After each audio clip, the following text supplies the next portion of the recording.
Button. Hi, everybody. This is Miley Martin from Student Activities at Fresno City College with another FCC Spotlight on Women's History Month. Joining me today is Dr. Lataria Hall, who is the Vice President of Student Services at Fresno City College. Hi, Dr. Hall. Good to see you. Hello. Good to see you, Miley. Thank you for having me. We've got our matching backgrounds, which is great. I've got a couple questions for you for Wonderful month. With March being Women's History Month, it's a time to reflect on past achievements for all women. How do you feel being a woman has shaped your success, and who inspired you to reach higher in your career? Wow. So, being a female, it has allowed me to lead with a different lens. And recognize the intersectionalities that play a key role in my leadership, not only as a woman, but as a woman of color, a mother, and a first-generation college student. This has really shaped my success and helped me to lead with patience and understanding, but also in a transformative manner. As females, we have to balance so many different things, and we tend to be a little bit more nurturing and understanding, sometimes a disciplinarian. So I really feel like a lot of those key roles really can help as leaders, and it's really helped me. I've been very fortunate to have successful women in my life. My best friend, I have to give kudos to her because we really supported each other, and that's Dr. Tasha Scott Tomlinson. She's a medical doctor. We both grew up together, both first generation college students, and we just really supported one another. And when I got ready to get my doctorate degree, she was one of my biggest cheerleaders, and said, you can do this, you can do this. And I was balancing many things in my life, being a mother and a wife, and I was a career person at a full-time job because I didn't. I was working in the middle. I was working at a college. I was a director, as an administrator when I decided to make that decision. But also my mom was single.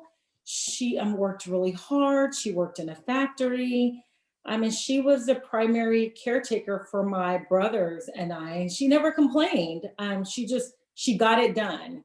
And she passed that work ethic on to me. So with all of the challenges that have come my way, it's just get it done. And that's really, those different things have really blessed me. At my last institution, my president was a female, and my vice president, who I worked under for 12 years, was also female, and really showed me how to lean in and get the things neat that I want. I now have Dr. Carol Goldsmith, who's a female, and is the president, and she leads unapologetically and very intentional. And she has demanded a seat at the table. And so really creating that has really influenced and has inspired me to lead the way that I do. So true. As one Linda DeCrife mentioned, we have to see it to become it, or believe it and become it, or I thought that was a great saying she said. So we've all been in this pandemic. It's been a year. It'll be a year, I think, for Fresno City College tomorrow. Yeah. It's amazing. 1 year has passed. We're all doing everything virtual.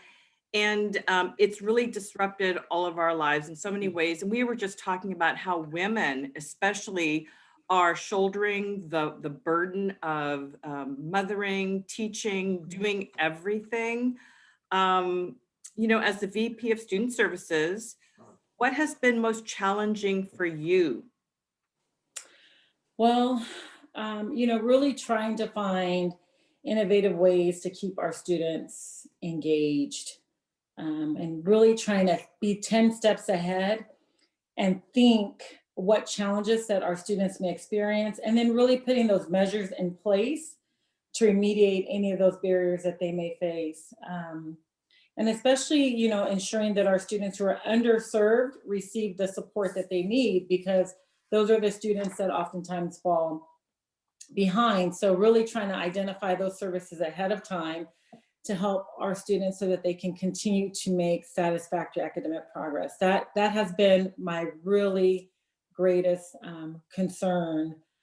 I also have 2 college kids, and making sure that they're there. I'm having to help navigate them through different technology issues and Zoom, and I've turned into not only the vice president of student services, but now I'm a tutor, I'm an editor, because they don't have access to those services like they normally would if they were on campus. It's available through Zoom, but like I'm easily accessed. And so, they come to me, and I tell people my children are my greatest investment. They are my greatest creation. And Exactly. so, like, I want our students to succeed. I definitely want them to succeed. So just trying to be there for them, as well as our other students, and finding that balance.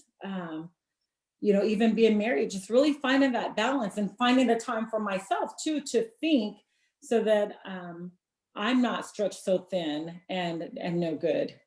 Mm-hmm. Wow, that's so true. Women, we're so resilient. So much is placed on our shoulders, and finding that balance of not having a moment of just losing it all is so key.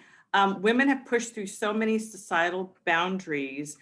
What are you most passionate about today, and what are your hopes for young women in college and in the future? Well, I'm most passionate about the progress that we have made, the progress that I have made as a female with getting my doctorate and being a woman of color. And I want our young women to know that they can have it all, um, that they can have the career, they can have the family, they can have that seat at the table.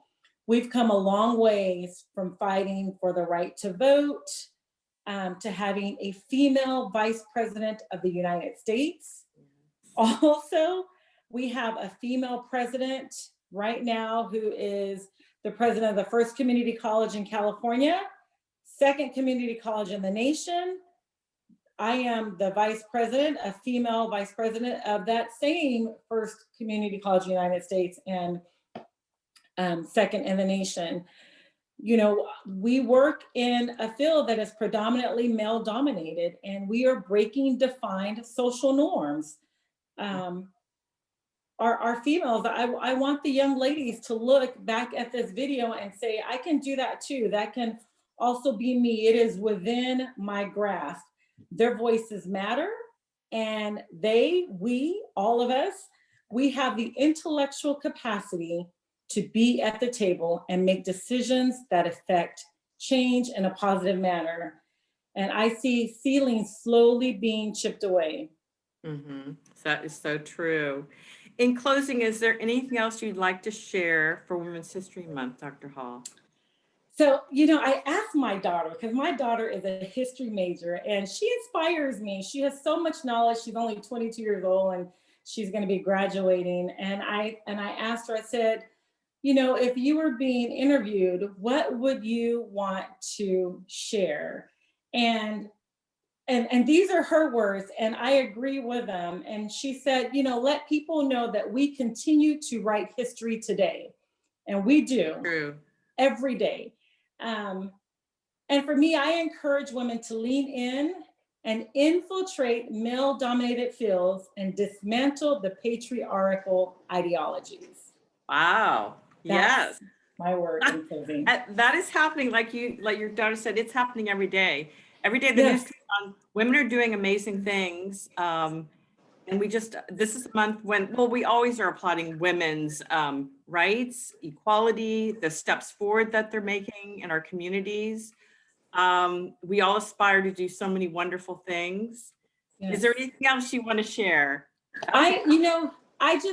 What I say is just continue to lean into all of my fellow women that are in key roles, and the young ones that are striving, just continue to lean on.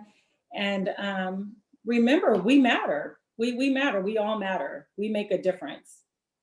Thank you, Dr. Hall, for sharing your thoughts and bringing some interesting perspective to Women's History Month. I thank you so much. Stay safe and hope to see you soon. Thank you, Miley. Bye. Bye.